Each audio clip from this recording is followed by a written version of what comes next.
নমস্কার বন্ধুরা, সীমার রান্নাঘরে সবাইকে স্বাগত। আমি আজকে মটরশুঁটির কচুরি করে দেখাবো। প্রথমে আমি মটরশুঁটি নিয়ে নিলাম, এর সাথে নেব কাঁচা লঙ্কা আর আদা আর কালো জিরে, এ দিয়ে আমি একটা পেস্ট বানিয়ে নেব। পেস্টটা আমি বানিয়ে নিয়েছি। আর একটা জায়গায় আমি ময়দাটা মেখে নিচ্ছি। ময়দা নিয়ে নিলাম।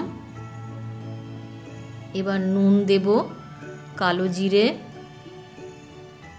আর সাদা তেল ময়ান দিয়ে মাখবো, আর একটু চিনি দিয়ে দেব।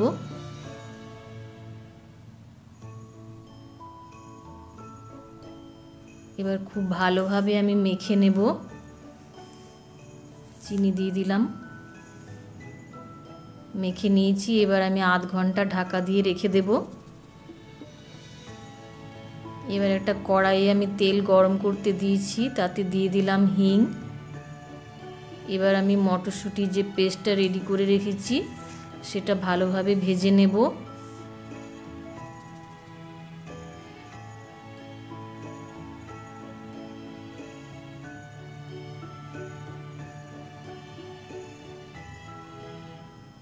এতে আমি দিয়ে দিলাম নুন আর একটু চিনি দেব, একটু মিষ্টি মিষ্টি হয়। খুব ভালোভাবে কষে নেব যতক্ষণ না জলটা টেনে নিচ্ছে। আর একটু আমি ছাতু দিয়ে দেব।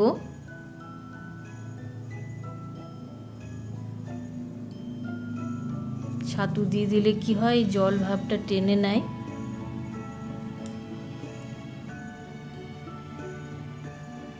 তৈরি হয়ে গেল আমার মটরশুঁটির কচুরির পুরটা। পুরটা তৈরি হয়ে গেল। এবার আমি পুর ভরে বেলে নেব। পুর ভরে নিয়েছি, এবার বেলে রেখে দিচ্ছি। আমি বেলে নিয়েছি। এবার আমি কড়াইয়ে তেল গরম করে ছেঁকে নেব। একটা একটা করে আমি ছেঁকে নিচ্ছি। ওপর থেকে একটু চাপা দিয়ে হাতাটা দিয়ে একটু তেলটা ওপরে ছিটিয়ে দিলে বেশ ফুলে উঠবে।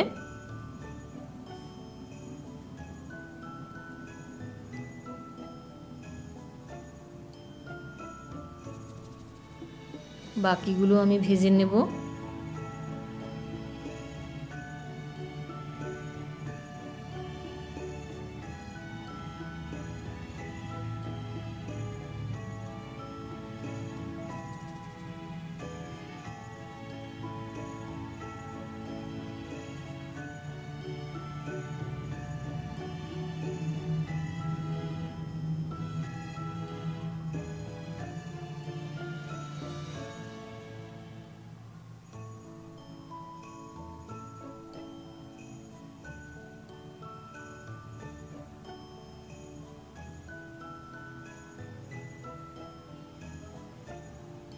ভাজা হয়ে গেল আমার সবগুলোই।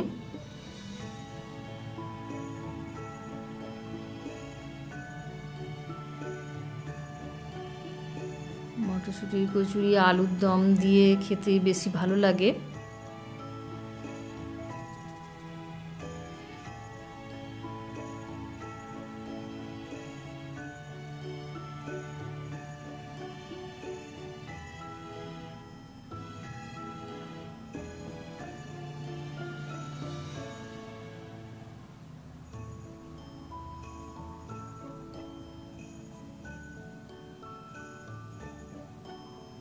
তৈরি হয়ে গেল আমার মটরশুঁটির কচুরি। এভাবেই বানাবেন।